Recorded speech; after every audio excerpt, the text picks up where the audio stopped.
All right. Hello, everybody. Welcome back. And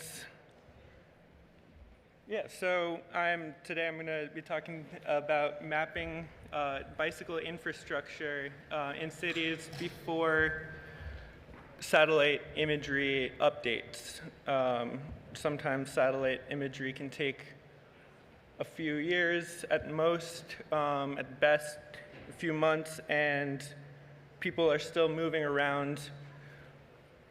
And so today I'm going to talk about a little bit my motivation behind this behind this initiative, and my basic method that I use for repeatedly mapping different bike plans in the city where I'm from. So I am not a geographer. I didn't study geography, but I went to a school in Massachusetts that has a great geography program. So my friends there at Clark University, one of them brought me to the map library in the basement of the geography department, and it was too late for me to change majors, but I became obsessed with maps, and especially historical ones, but I kind of didn't get really into it for a while, and then once I moved back home to DC and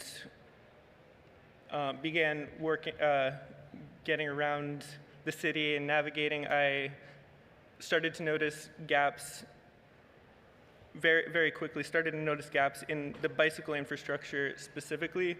There's a lot of applications for vehicle navigation, but this was one big gap that I found. And another word about DC, in the past few years, there's been a huge change of the amount of bicycle infrastructure around the city. It used to be very, very minimal with just a couple trails through parks and along the river. But now there's been a lot of change, specifically recently, about in the length of the whole bicycle network. So this is a pivotal time for updating the bicycle infrastructure. So yeah, this is my little setup right after college. I made it for a year or so doing a small business that I operated out of my bicycle. And so for me, that's part of my motivation is I believe that bicycle infrastructure isn't just beneficial for recreation or for like just getting to places. I think it's an economic benefit to cities because people can get to work and stuff, and also it enables things that wouldn't otherwise be possible, such as this really small business I had. Just had very little expenses. I didn't have a vehicle or anything, but I was able to provide housing for myself after college and everything, and it was great. And I think that there should be the freedom for other people to have this opportunity, as well as just have recreation and get to the grocery store or work. So some concepts that are talked about a lot right now are digital twins, just mapping processes in a digital software so that you can represent real-world infrastructure networks in the digital world. And it's very important now that everyone uses their phone to navigate around their cities, for infrastructure to always have a digital element to it. It can't just be physical.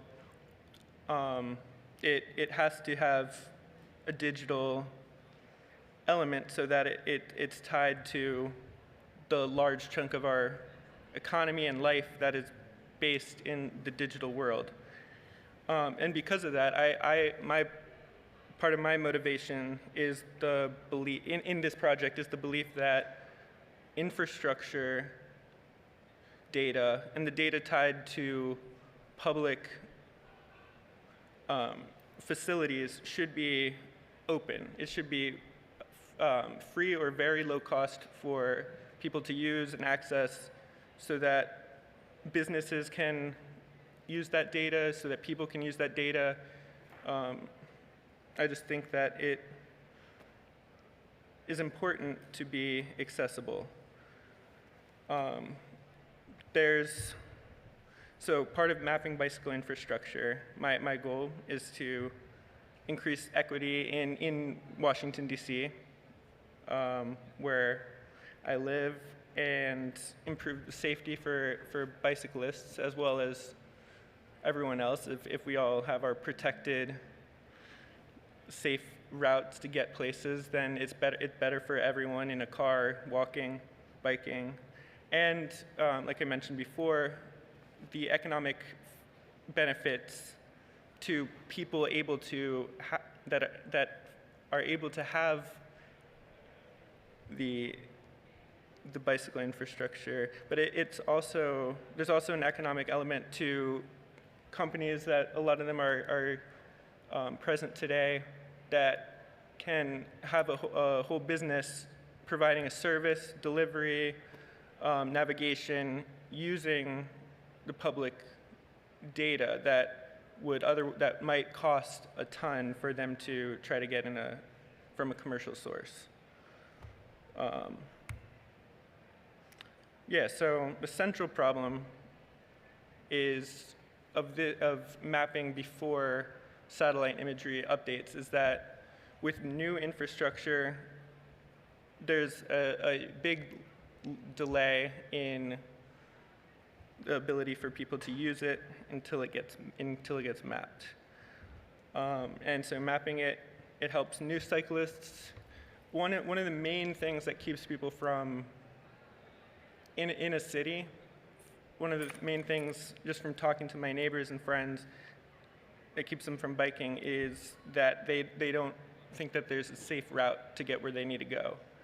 And a lot of times in major cities like DC or Boston, there a lot of times is a pretty safe route, but it's kind of convoluted. Like, you might have to go over a sidewalk for one street, go to a bike path that's not mapped, and then switch around. It's not as straightforward as driving yet in using digital navigation. So people rely on navigation apps, and the delay of mapping prevents people from using it, which makes a lot of new bike lanes and bike infrastructure look empty, emptier than it would be, because bikes take up less space, and but a lot of times new infrastructure doesn't get as used as it should be because people haven't adapted their routes around the new infrastructure, or they just don't know it exists. So this is a quote that really resonates with this initiative. If it's not on the map, it doesn't exist. In the digital world that we're in, that's especially true. So first step, obtain public infrastructure plans. So in DC, there's a website from the local Department of Transportation where they list all the bike plans in the planning stage, in the construction stage, and then in the completed stage. On that site, they have public planning documents that almost always have a detailed planning map of the project. And so the first step of my process is to go get this map and then georeference the map using Map Warper, which is an open source. It's a website built around, like with OSM in mind. It uses OSM as a base layer for georeferencing, and then you can easily embed it into OSM.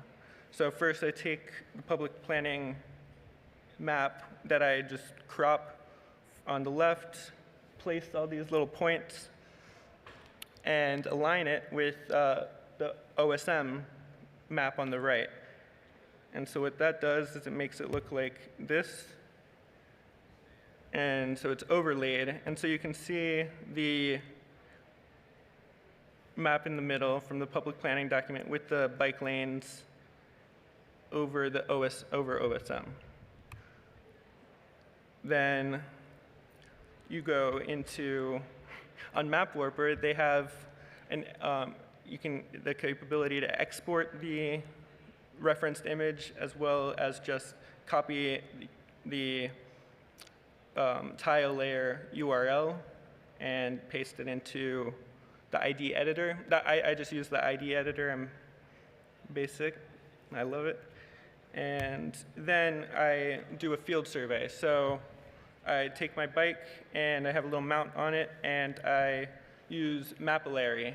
But Mapillary is a great application for taking independent street view style images of roads, and I've been going around DC trying to get all the bike lanes as much as I can. And I think it's important to